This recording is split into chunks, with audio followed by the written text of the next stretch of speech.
the weather got a little ahead of the air conditioning today. But anyways, so I'm not going to wear my coat or tie in the interest of the weather.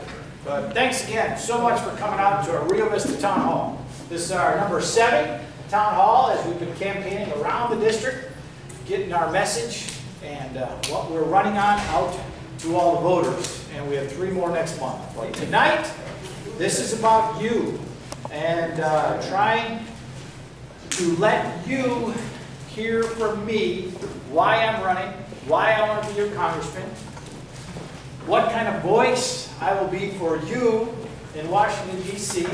I'm going to speak for a little bit to let you know what I think on certain issues like balancing the budget, Obamacare, water issues, stuff like that. I'm going to talk a little bit about the race itself and why I think we have an excellent opportunity of winning. And then we're going to open this up to you for your questions. And the majority of the time tonight is about you and your questions. I have learned on the campaign trail, now that this is my 2nd time out, that I learn more about how to be your congressman from your questions than anything else I do. So that is what I'm looking forward to meeting later on. So as I'm talking, go ahead and start thinking about what you might ask me. And you can ask me anything on any topic. I may answer, I don't know. We may disagree. But by the end of the night, I hope we agree on more than we disagree on, and that you will have a clear understanding of where I'm coming from, how I will try to solve problems, and how I will represent you. So without further ado, let me get started. My name is Rick Tubbs, and I'm running to be your congressman here in the new CD3. Now, I've been in the Air Force for 23 years next month. I'm going to introduce you to my wife. Where'd she go? She's over there. I don't need that. Can you guys hear me okay? Yeah. You guys are all right? Yeah, I don't need that. So anyways, that is my wife over there with all the stuff of 23 years next month, Christy. If you have any questions, she'll answer it probably much better than myself. Go ahead and talk to her. But I have my children here as well. Holly, who's 18, standing up, trying to get out of the way. And then Luke, who's my audiovisual guy, he's 16, and then Audrey in the back, she's 14. So that's my family. In the Air Force for the last 23 years, whether it's been by something I was born with, the experience, the training, whatever, but I've been able to be a leader. And as a leader, I know that the first thing I need to do for the people that I'm trying to lead is provide them vision and purpose for what we're trying to do. Meaning, vision is where we're going, and the purpose is the reason we're going there. So let me start out with vision and purpose tonight. And the first thing I'm doing, it's only been 7 times. The first thing we're doing, the vision of what we're trying to do is win. Win in November of 2012. First, we got to get through the primary, but victory. Electing Rick Tubbs to Congress to be your representative is our vision. Not only that, but we also want to build what I call the grassroots effort, the grassroots team. Hi, thanks for coming tonight.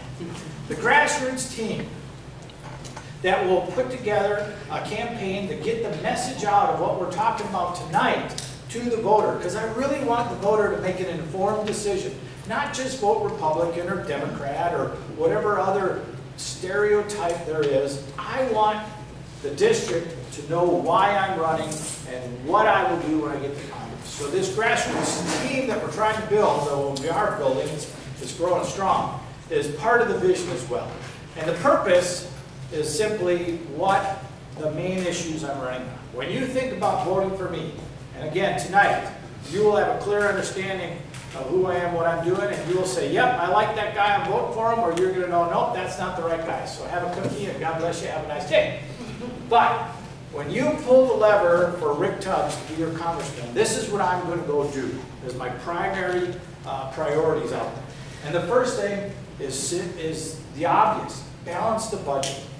We have a federal government that is willing to borrow over $1 trillion every year for the last 3 years, and no end in sight, no plan in sight to fix that. $15+ trillion, growing at over $2 million a minute, every minute of every day. I'll let that one sink in. I mean, we've already borrowed about $8 million since I've started speaking. That's got to stop. That has got to stop. I see that as the #1 priority of this country because I see it as the #1 threat to our way of living, our freedom, and the American dream for not only ourselves, but our children and grandchildren. We have got to elect people that are serious about balancing this budget, making the hard decisions, doing the smart things, creative things to balance this budget. Now, what I'm going to try to do tonight is give you specific solutions. I can't give them all to you tonight because the problem is so big, but I'm going to give you enough to where you get an idea of how I think and some of the things I'll be doing so it won't be a surprise. Now, the way we are going to balance this budget is we have to grow revenue and we have to cut spending. Simple as that. And I'm going to give you my first specific tonight. My goal, my plan, the Rick Tubbs budget, if you will. I'm really hoping Paul Ryan is the VP choice so we can talk about the Rick Tubbs budget instead of the Paul Ryan budget. But the Rick Tubbs budget balances our federal budget in 5 years. And the way we get there, and I'm a mathematician, I've studied that in college, I love math, I love numbers, they love me. I'm one of those kind of people. But we're at about $3.6 trillion in spending a year, give or take, depending upon where you look at it. If we cut, real cuts, 3.5% per year, in 5 years, we bring 3.6 down to $3 trillion. If we grow our economy, grow revenue by 4% a year, we take the 2.5 trillion in revenue that we're bringing in, again, give or take, and it, in 5 years, grows to 3 trillion. And we're balanced at $3 trillion. I think that's very reasonable, and we'll go through some of how we're going to do that. Now, how do we grow the revenue? Now, 4% a year, we're growing at 2.5% a year right now with this anemic economy that is just not helping anybody out on the unemployment side. We have to grow revenue by growing jobs, not by growing taxes. And I've said this in front of our esteemed congressmen in the last couple of debates we've had. When your government asks to raise taxes on you and asks for more money, it is an admission of failure that they cannot live within their means. Is there any additional services that we are asking for or voting for or wanting that this increased revenue will provide? Yeah, God bless you. No, it's not like we're getting more for the more money they're asking. It's an admission that they can't live within their means. So no, not raising taxes. Let's grow jobs. And how do we grow jobs? There's a three-legged monster out there that's killing our jobs and chasing them overseas. And that's simply too high of taxation, too much regulation, and too many frivolous lawsuits or litigation. That's the three-legged monster that the government can kill and attack so that the job creators can go out there and grow some jobs. Now, the taxation side, I don't want to touch income tax at all. I want to leave it where it's at all levels. Leave income tax, let the small business owners who pay income tax have a dependable environment to know how much they're going to have to pay in their taxes going forward. Just put it in stone, this is our tax rate going forward. On the corporate side, we are the highest tax rate now in the world at 35%. Japan figured it out. They lowered their tax rate. They used to be above us. Bring that 35% down to 20%. Give the big job creators the ability to grow some jobs. On the regulation side, this is where we've really gone off the rails. When Ronald Reagan came into office, he had the much worse economy in terms of there was double-digit unemployment, double-digit interest rates, and double-digit inflation. And he attacked that by cutting taxes, yes, but he also cut the regulations, providing an environment for businesses to say, okay, we have some room here to grow. It was not unpredictable. Right now, you don't know what the next regulation is coming out of Washington to cost you money. Who in here is a small business owner right now? Anybody? Okay, yeah. Don't be afraid to raise your hands. I'm not going to call on you. Maybe you are. But my question is, do you have any idea how much a new employee is going to cost you next year? You know, when you talk about Obamacare coming down the pipe, when you talk about things like cap and trade or some of the other regulations that are hanging over our heads up there, Washington's costing you money left and right, and you don't know when it's going to stop. We have to stop that. We have to dial it back. And here's some more specifics for you. When I talk about over-regulation, now there's some really bad regulations out there that in 21st century technology and understanding should be just gotten rid of, or certainly reformed and revised. But let me take something we're all familiar with, the American Disabilities Act, ADA. I think it's a wonderful regulation that is providing better access for our disabled Americans to normal society and normal life. I'm for the ADA. What I'm against is the way it's implemented. The personal injury lawsuits, the drive-by lawsuits that you drive by or you have somebody come into your shop and they find that you're out of compliance with the ADA, anything from the mirrors too high in your bathroom or the aisleway is too narrow, and now you can go and get a lawyer and sue that business. And that's the way we deal with that regulation. That is wrong. That is the wrong way to do it.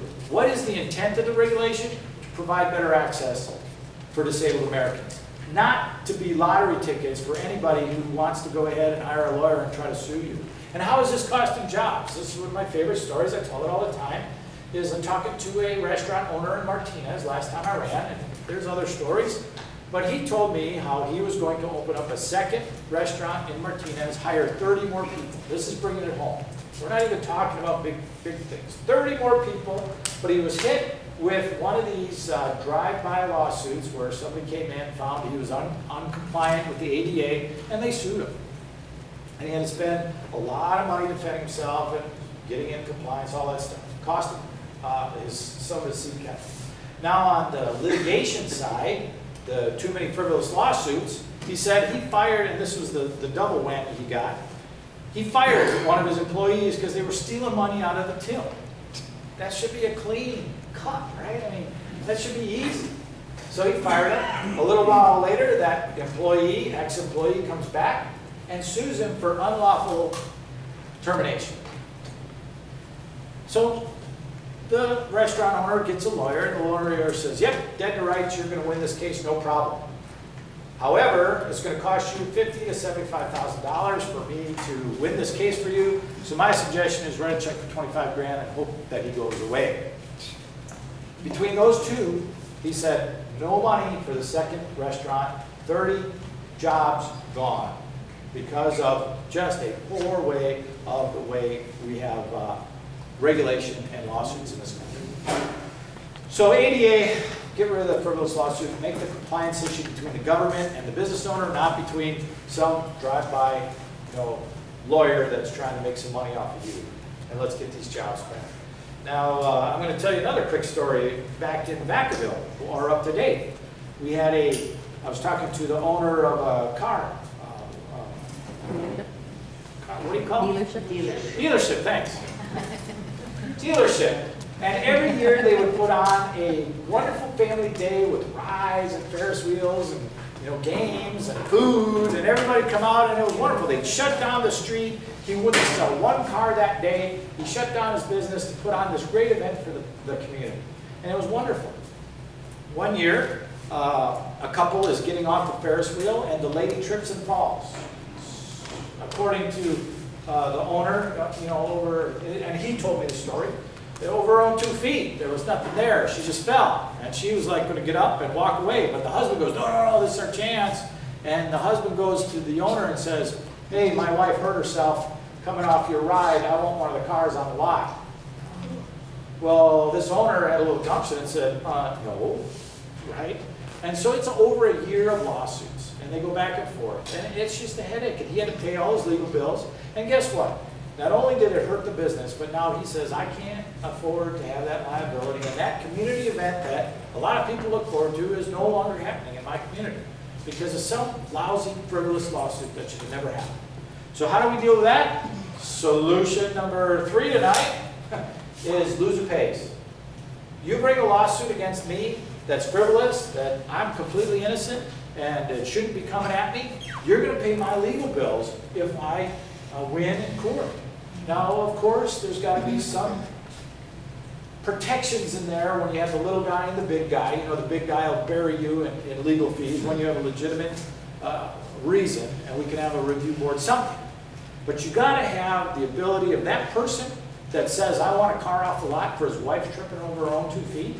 You got to be able to say, okay, we're going to go to court, and if you lose, you're going to pay my legal bills. And then those frivolous lawsuits, they call it trying to see a spaghetti, you'll stick to the wall, throw some spaghetti and see what sticks. You know, we got to get rid of those. I mean, you have lawyers out there saying, hey, you won't pay me a dime unless we win. So, I mean, that's the wrong way to go about this. And that's killing jobs. So we got to get over this. We got to do this right. That's how we grow jobs. That's how we get government off the backs of our job creators and help the climate to grow these jobs and get America back to work. Oh, and we start doing that, we get a whole lot more competitive in the international economy, and now we can bring those manufacturing jobs back here. We can grow international businesses. I have listened to CEO after CEO, whether it's on MSNBC or Fox Business or some show where they say it's not American labor costs that keep us overseas. It's all the regulations. It's all the cost of doing business here outside of labor. The American worker is worth their wages. That's not the problem. It's the government. Do you think it's bad now?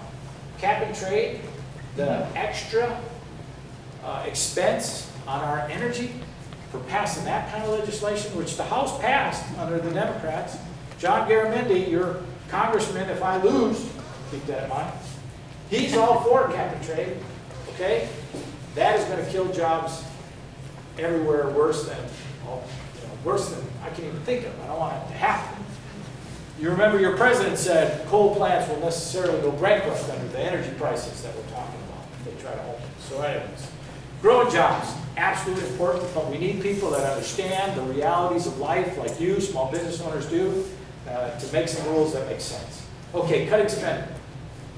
Absolutely have to cut spending. And there are plenty of places to cut it. Whether it is just running government more efficiently and getting rid of the waste. I've seen all kinds of estimates, but I've kind of settled on the $100 billion a year of fraud and waste in your Medicare system, which is about a little over 20% of the budget. If we could go after that waste and save that money, we wouldn't have to even talk about anything else. We could save Medicare and never lose a service for our seniors, be able to pay our doctors, and just get rid of that waste there and do a lot of good in balancing that budget. Here's another thing. I love bringing this up. As you go in the campaign, you get more and more stories, and I'll tell stories all night if you don't stop me. But anyways, I'm in the debate with John Garamendi the other night, and the question was asked, how are you going to balance the budget? And I say, cut spending. And Congressman Garamendi stands up and says, where are you going to cut spending? You're going to cut it in Social Security. You're going to cut it in social services. You're going to cut it in Medicare. You're going to cut it in the military. And the impression I'm left with is, oh, you don't want to cut spending. You think anywhere we cut spending is going to be a horrible sacrifice. Well, okay, let me start with the way I answered him the next time I stood up. And I said, oh, there's plenty of spending cuts in the budget. And I took a piece of paper of the 20 worst things we spent money on. And I said, how about the $3 million we gave to UC Irvine to study kids playing video games? Well, that's not enough money for you, $3 million, that's chump change, right? How about the $175 million that the VA has spent on buildings they don't use, including an Octagon Monkey House in Dayton, Ohio? Well, that's not enough, $175 million, you're not there yet. How about the $20 billion that we waste in our government on buildings we don't use across all departments? There's a lot of things. We spend another $47 million on paying high dollar workers to do jobs that we could contract out and do much cheaper. We waste $98 billion on just poor accounting. Meaning you go in, if you go into the store and try to buy a $3, $4 gallon of milk, my wife tells me it's up to $4 something now? Jeez. So anyways, you try to buy a $4 gallon of milk and you hand a $10 bill to the clerk and she gives you back $1 and you start walking away, you're like, oh, wait a minute, I give you 10. Give me my $5 back. And I go, oh, yeah, here you go. And you walk out. Well, the government, the way they do some things to the tune of $98 billion is they'll throw $20 on the counter and keep walking. And you're paying for that. Those are your tax dollars. Don't forget. Don't ever forget that taxes are your hard-earned money. And when you elect somebody, you are trusting them to spend your hard-earned dollars wisely for things that government should be doing. And right now, those folks are just not doing it. There is plenty to be cut in the budget if we just get some folks that will roll up their sleeves in Congress and do the hard work to make sure that these agencies are accountable to spend your money wisely. So anyways, I said there's plenty to cut. And again, I'm giving you some specific solutions. There's plenty more out there. We'll talk about it all night. Okay, next, Obamacare. If you like Obamacare, then please vote for John Garamendi. He was elected to Congress in a special election, and I don't know if it was his first vote, but it might have been because that's how close it was. He went and voted for Obamacare, and he defends it today. If you like it, vote for him. If you like the increase of 4.5% per year, give or take, that is in direct response to the passage of Obamacare in your insurance rates. And I talked to one gal, where was it? In, I think it was here. It was here. It was you. $4,100 up to $7,000. Do you hear a story on a campaign trail, Jan? You are. I use it all the time. Thank you. If you like, and that was a quarter. That's right, a quarter. I do say a quarter. If you like that increase, then vote for John Garamendi. If you like the 800,000 jobs that the Congressional Budget Office is estimating that Obamacare will cost our country, then vote for John Garamendi. If you like the 159 new agencies that Obamacare instills into our government, because it's not big enough, then vote for John Garamendi. I have not done one more. If you like the 16,000 IRS workers that Obamacare hires to implement a health care bill, I'm still trying to figure that one out, then please vote for John Garamendi. If you don't like that stuff, vote for me. Because my number 2 issue is to repeal Obamacare, period. It has got to be,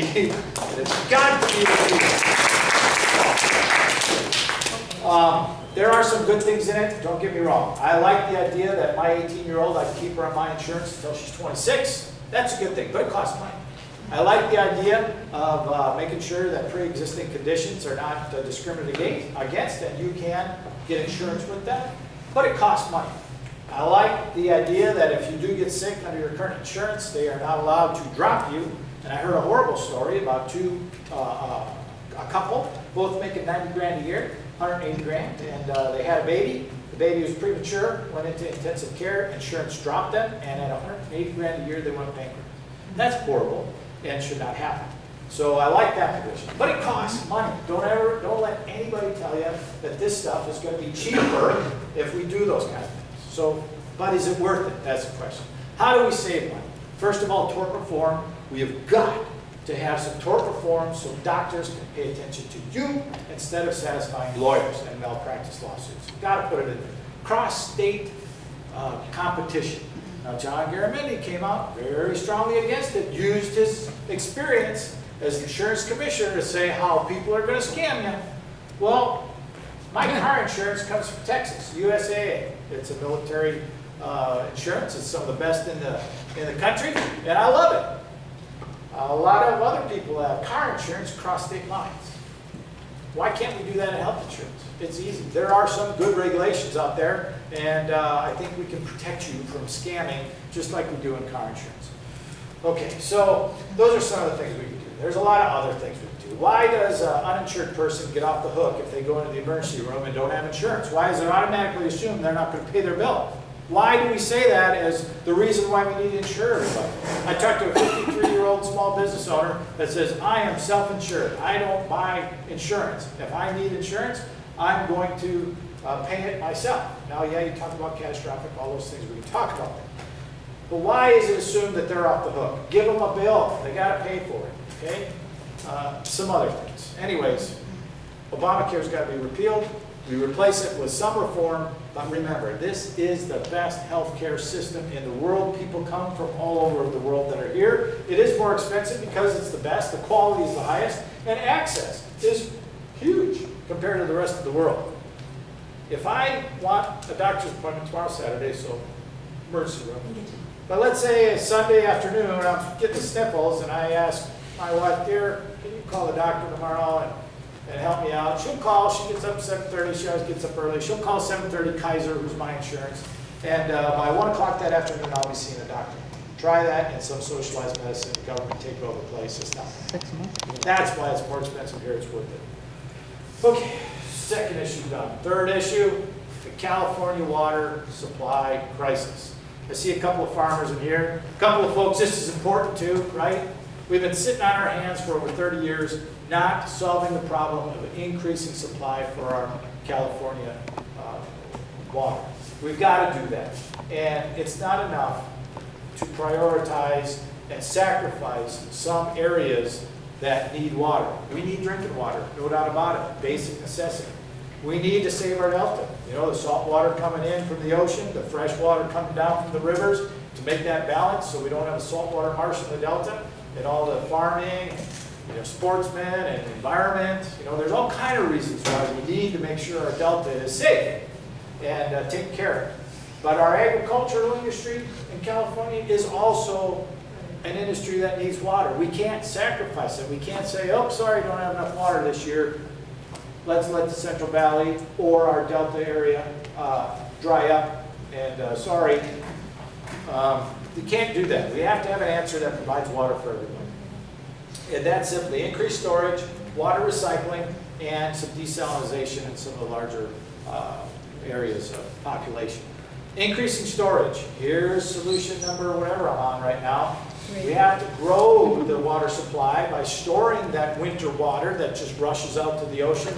We need more places to store it. We can't pull down any more dams. That's the most wrong-headed thinking out there. We got to build some more dams. And I'm going to tell you right now, I'm for building the Auburn Dam. We started it. It was a good idea. There's some interesting problems with it, but in 21st century engineering, one of the most non-moving faults in the world, according to one geologist.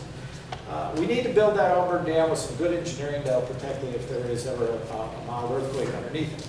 And now you have incredible amounts of water supply filling up every year and using for these three things. A report just came out. I need to read it yet, but a report just came out considering raising the Shasta Dam by certain different levels. One of the best answer is raising it by about 18 feet and almost doubles the supply of water. There's a built-in dam right there. Geez, why aren't we starting that yesterday? Oh, talk about jobs. We'll have some jobs around here too. Our children cannot afford us sitting on our hands for the California water supply like our parents did. It'll be too difficult for them to solve. So let's do it. And I'm a congressman that will fight to find solutions and implement them. Take the risk to say, build the Auburn Dam, raise the Shasta Dam, those kind of things. I will fight for that stuff. Take the hits, defend the ideas, and move forward instead of just coming up with every reason not to do something, which is what we've been doing for far too long. Okay, that's the purpose. That's the purpose. We're all going to work together to help me get elected. Now, right about now, you're already making the decision. Yeah, like the guy or no. So if you don't, and you don't want to listen to me anymore, you want, hurt my feelings, grab a cookie. But anyways, if you like what you've heard so far, let me give you some hope on why I think we can win. Here's our new district. After the census, we always change districts. Several places in California, Republicans took a hit. We're going to lose, I think, just by the numbers, although who knows, but just looking at numbers. And remember, I told you I'm a math guy. I'm speaking purely numbers right now. I'm not speaking emotions or possibilities or trends. Pure numbers. We may lose some Republicans, congressional congressmen and women in the state because of what happened. But those votes had to go somewhere. And some of them went here, where we are. If you're a conservative like me, this is a gift from our commission, our citizen commission. Here's where I live down here in Vacaville. Rio Vista, right here where we are tonight. A little bit of Sacramento. And the darker the red is, the more Republican they voted. So then we go through Yolo County, all of Yolo, all of Yuba, Sutter, hey, like this shadow thing. Yuba, Sutter, Calusa, most of Glen, and about half of Lake County. Now this district is 42% registered Democrat, 33% registered Republican. Little bit of lean of Democrat, 20% decline of state. Next one, buddy. Now, in 2010, if this district was in place, Barbara Boxer lost to Carly Fiorina by 1 point in our district. 9-point advantage for Democrats, but they vote conservative. Coming down here, Governor Meg Whitman lost to Jerry Brown, so it matters who you run. It's not a slam dunk, it's a toss-up. But if you look at California Assembly, the Republicans, all them totaled up 47% to the Democrats 41%. And then down here, so another victory for Republicans. Down here for Congress, the Republican congressional candidates, which I was one of, received 45.5%. Democrats, which Garamendi was one of, received 47. 1.5 points, which is only about 3,000 votes.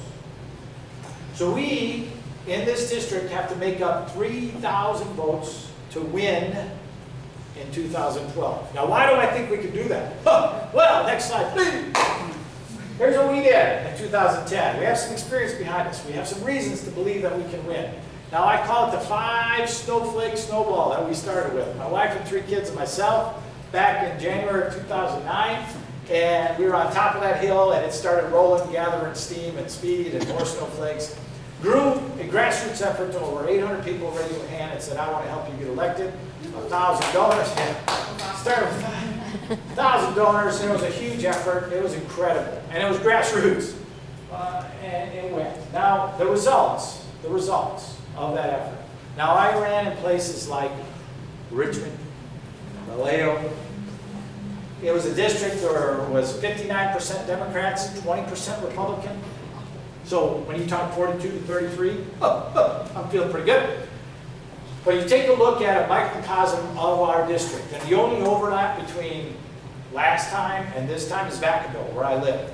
Vacaville's population is 42% Democrat, 34% Republican. Sound familiar? Awfully close to the district. Now, George Miller won in my town, Vacaville, in 2008 before I ran, 54 to 40%, won by 5,000 votes. If I'm throwing too many numbers up there, I'm sorry. Remember, I'm that math guy. But he won by 5,000 votes, boil it down, in 2008. We took this same message that I'm giving you tonight, the same way we went out there, and in 2010, I beat George Miller in that microcosm of our entire district, 57 to 43%, or by 4,000 votes. We swung 9,000 votes in a 96,000 person city.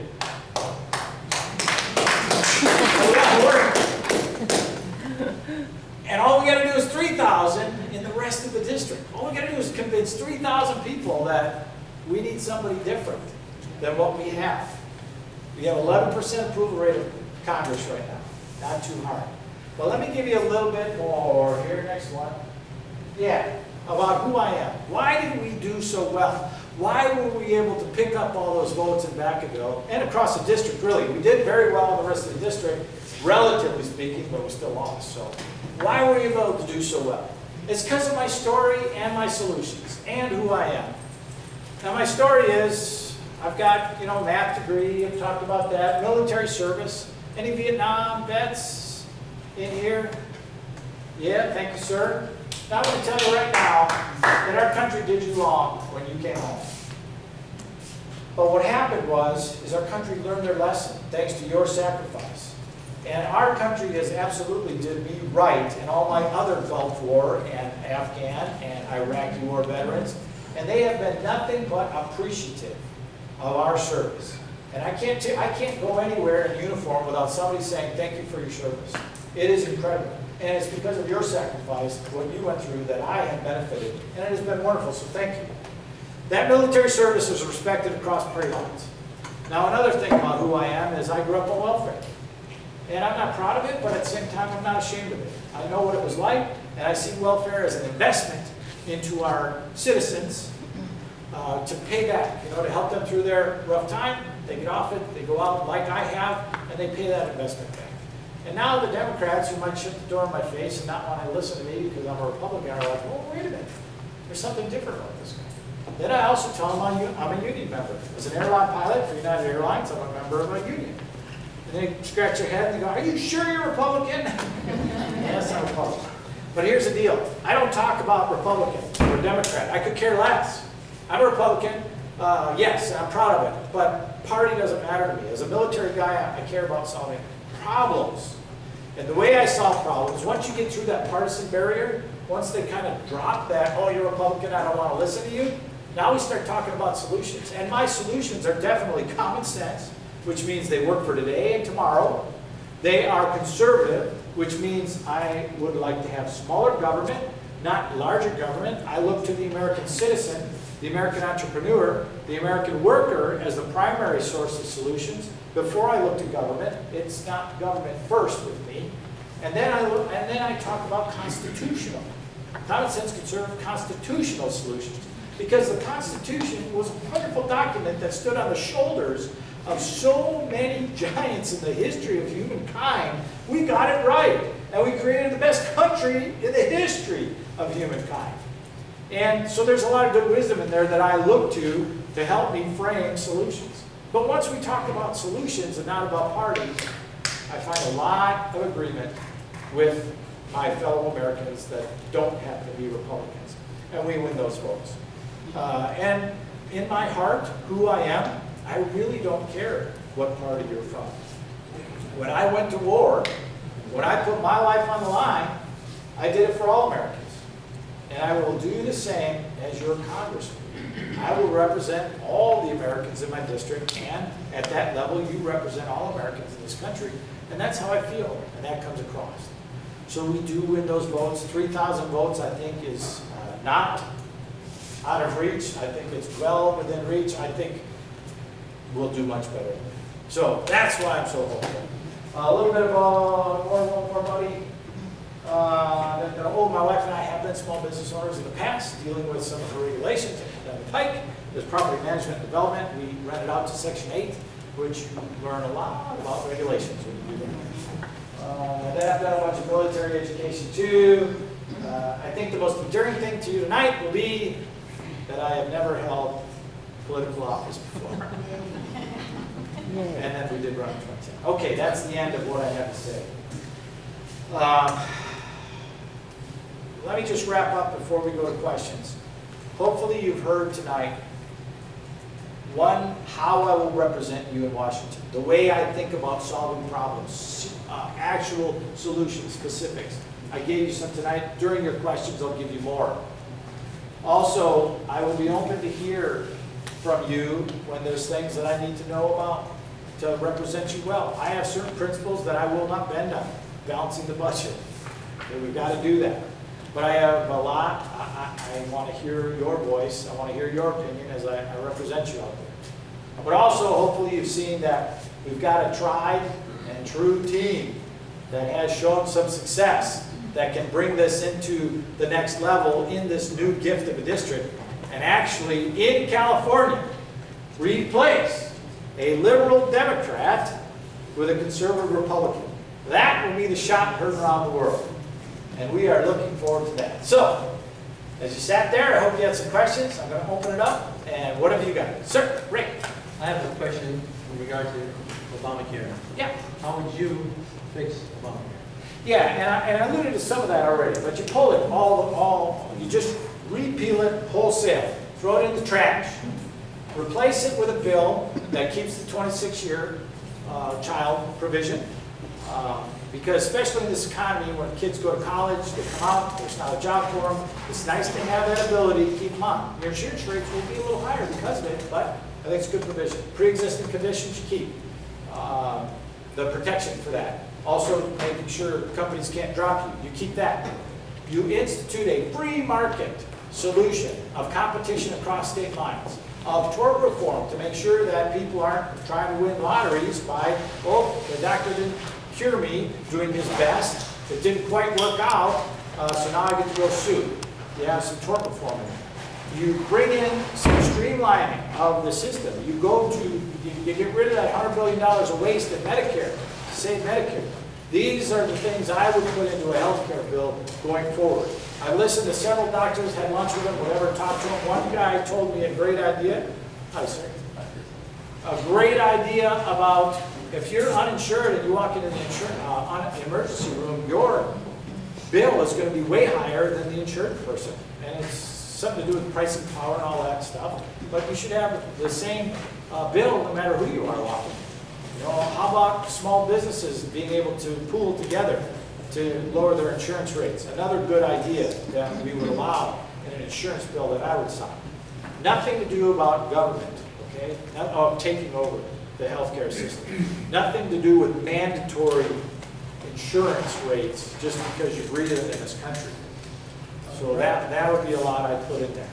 I've got to go, but I heard you last week, you sold me, so I brought my neighbor back. And Thank you very much. If there wasn't a party that I have to go to, I'd stay, but I want Well, to... have fun at that party, and thank you very much for coming out. Yes, ma'am. As a junior congressman, how are you going to persuade the other congressmen to vote your way? You bet. I love this question. I get it a lot because it's a very good question, a very valid question. As a brand new congressman, right? Who are you going to tell John Boehner what to do? How am I going to persuade you? Like what I have to say, and you want me to get it done when I get there. Being one of 435, then you got a Senate, then you got a president, right? How am I going to get that stuff done? Well, a couple things you need to know about me. As a squadron commander, which is what I am right now, I am at the bottom level of upper management in the Air Force, which means I lose a lot because I'm outranked at the table. However, I'm at the table. I have a voice. I get to talk. I get to fight. And I've learned how to have small victories where I can, working with it, and then build on those small victories. And in the year and a half I've been a squadron commander, you know, I've really been able to move the needle, so to speak, in the direction I want to see it. And if I was able to continue my Air Force career, which will come to an end as I'm your congressman, we would have done a lot of things that I'm trying to do, starting as a squadron commander, working in that direction. I'll do the same in Congress. You know, fight for these ideas that I'm talking to you in the same language I'm using right now, talking to these folks, and we need the small victories and building on them. Also, I want to build what I call the balanced budget caucus. You know, you hear about the different caucuses. We have a Tea Party caucus, you know, the Black Caucus. There's all kinds of different caucuses in Congress. I am going to start the Balanced Budget Caucus and bring people that are willing to work on balancing our budget. How do you disagree with me? How do you disagree with the idea of balancing our budget? You bring them on board. I will fight hard. I am not opposed to beating my head against the wall and doing the hard work, rolling up my sleeves, because I've done it already as a career. I believe in what I'm doing. I've done it before, and I will translate all those lessons into Congress. And I think, yeah, I won't get everything I want on day one, but we'll keep working hard towards it. And we've got a lot of other people that were elected last time, that will be elected this time, that I think will come our way as we go forward and build momentum. And a lot of what I'm talking about, the momentum is already building. It's not like these are my ideas that I came up with all by myself and they're new. A lot of them are already out there and just waiting for more and more of us to join the majority to get them passed. So I will be one voice among many, but that those many will be growing and gaining to be able to pass some of these things. Another thing is I will not be afraid to use my bully pulpit as a congressman out there. Last summer, and here's a good example of how I'm not all about following the party, is last summer when we were trying to raise that debt ceiling, trying to come up with compromises on how to do it,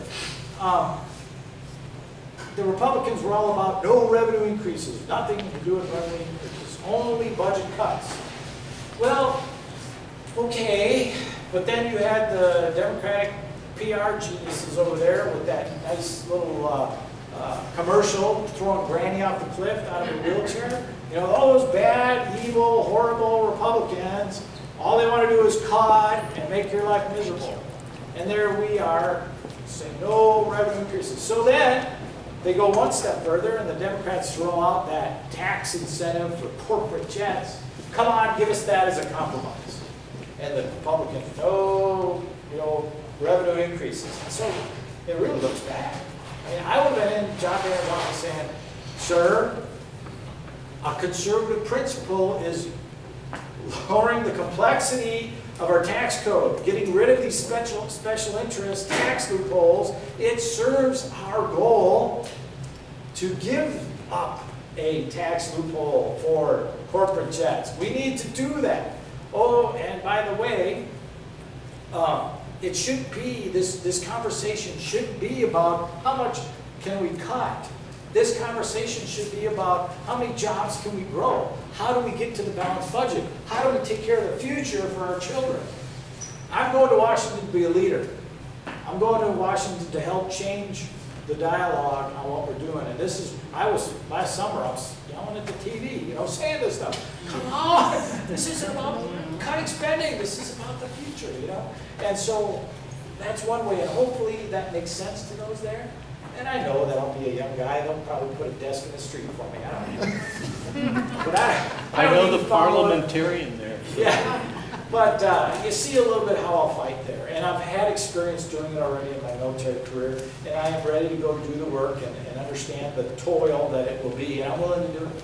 So we'll make progress. And if I tell you, as my constituent, what I want to do, and hopefully that wins your vote, and now I go to Congress and do it, I don't have to worry about compromising my principles or anything else, not that I would, but I don't have to worry about re-election because I'm doing what I told you I'm doing while you elected me. And I'll tell you right now that I am not going to worry about re-election. I'm going to do what I think is best and right for CD3 and for America and trust you to re-elect me.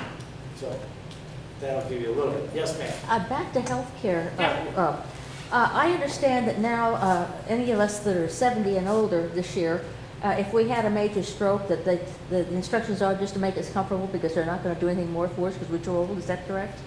You know, I have heard that from several places. And I cannot tell you from a source document in Obamacare if that is true or not, but I've heard that several times. And here's the problem. It's the logical conclusion. When you put government in charge, and if you go to a single-payer system, which is technically not what Obamacare is, but as you continue to offer businesses a cheaper way of dumping you as an employee onto the government health care instead of paying for it themselves, you're going towards a single-payer system. As you have unlimited liabilities and limited resources, you have to say no someplace. You have to define it. And what you just said is a logical conclusion of trying to restrict those resources. My grandma is 99 years old. She just I'm 70, but I don't think I'm too old to be rehabilitated from a stroke. Right. My grandma has lived 29 years since she turned 70. And she has had a full life. I have loved her. I have enjoyed visiting her. She is definitely worth. Grandma heard you. Sorry, Grandma. She is definitely worth, you know, whatever it would have took at 70, as much as it would have been for me. You know, at 44. So we can't have a government decide that you're too old to get care. Absolutely not. I do think, and I think of it as a human being, that, you know, at some point I'm going to cry out. You know, hopefully many, many years from now. I plan on living to 120. Nice. But we can't have a system that gives you no alternative. And I've even heard, and again, I don't have source documentation, please look this up, that it's illegal to pay for health care outside of the healthcare system. So if you had your own money, you couldn't go out and get it. Well, I understand it's illegal to pay a doctor, even if they refuse you to even try to pay a doctor for services over 70. Yeah. They can go to jail. That's a perfect example of what Obamacare is. Yeah. Yes. I want to ask about gas. Yeah. One. I listened to an interview today on radio. This gentleman was president of Shell Oil for 11 years or whatever. And he was on the Sean Hannity show this morning, or today. And he was talking about how he has a 4-point plan of being able to get us completely independent in 10 years. And how to do it, even going as far as, you know, ethanol, or methanol, I guess it is that like for cars and so on. Excuse me, nerves. Wouldn't be that difficult.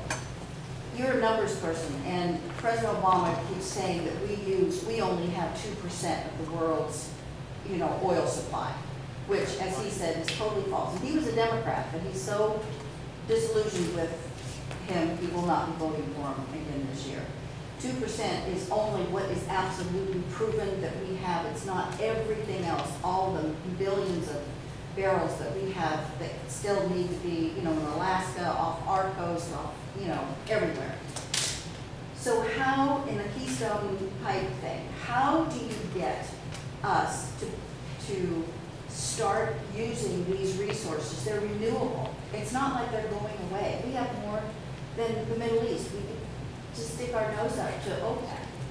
So how does Congress, when you have such partisan people and all they're concerned about is their special interests, you know, they're worried about the environmentalists, they won't vote for them. It's not for the good of people at all. The methanol that he was talking about, $1.25 a gallon. Yeah. This is ridiculous. You know what that would put back in people's pockets and make this economy go? I lived in Southern California when I was growing up, and we had, you know, the big lobbyists came in for tires and so on. They wanted to get rid of the trolley car that went from Monrovia, where I lived, into LA. We had a great system going, but the tire people wanted cars on the ground. So let's get rid of that and let's put tires on the ground. It's never for the good. Yeah, and Barb, you bring up a couple of good points, and I'll address your last one first, and then we'll talk about energy. And her question, you know, how do we deal with some of this energy problems that we're having? $4 a gallon? Yeah, that's killing all of us, right? And then the next thing is the special interest, right? What she described was tire companies coming in trying to get rid of a trolley so that more cars are on the road, so they buy more tires. Never in that, what she described was what's best for the people, right? One of the reasons why I'm running, one of the reasons why there's a Tea Party is because we're sick and tired of that, especially